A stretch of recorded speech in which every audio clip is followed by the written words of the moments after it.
Trust جو ہے انسان کے حوالے سے جب تک ہمارا بیسک تصور انسان جو ہے نا، ٹرسٹ کی کیپیسٹی بیسک تصور انسان کی کریکشن سے پیدا ہوتی ہے۔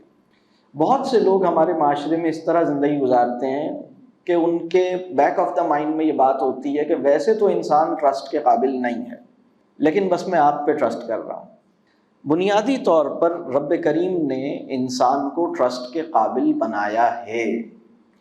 جس پر رب کریم ٹرسٹ کر سکتا ہے اس پر انسان ٹرسٹ نہیں کر پاتا۔ یہ ہے ڈائلیما۔ رب کریم نے جس کو نیابت کے قابل سمجھا ہے، رب کریم نے جس پر اعتماد کیا ہے، رب کریم کو جس پر مان ہے، رسول اللہ صلی اللہ علیہ وسلم اپنے پروجیکٹ کو جس کے حوالے کر کے گئے ہیں، اپنا مشن جس انسان کو سونپ کے گئے ہیں، اس انسان پر میں اعتماد نہ کر سکوں، یہ میرے لیے مناسب نہیں ہے۔